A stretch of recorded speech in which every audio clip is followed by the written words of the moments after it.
देश में खरीफ बुआई के ताजा आंकड़ों ने कृषि बाजार की चिंता बढ़ा दी। कुल खरीफ रकबा पिछले साल के मुकाबले करीब 26.5 लाख हेक्टेयर कम रहा।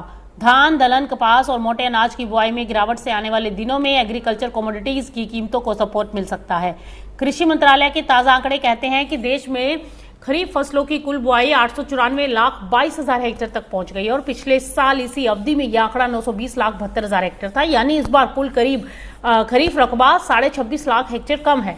और सबसे बड़ी गिरावट श्री अन्न और मोटे अनाज के रकबे में दर्ज की गई और इन फसलों की बुआई पिछले साल के मुकाबले 12,83,000 हेक्टेयर कम हुई है।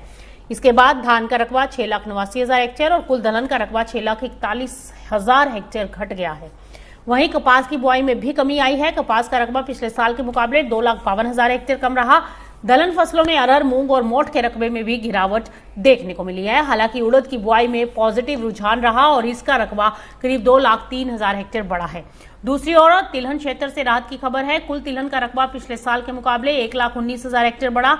मूंगफली की बुआई में करीब 1,16,000 हेक्टेयर तो तिल की बुआई में 1,10,000 हेक्टेयर की बढ़ोतरी हुई। सोयाबीन का रकबा लगभग स्टेबल है और इसमें केवल 84 लाख हेक्टेयर की मामूली कमी दर्ज की गई और इसके अलावा 86 लाख हेक्टेयर में गन्ने का रकबा बढ़ा, जबकि जूट और मेस्टा की बुआई में भी हल्की बढ़त देखने को मिली है।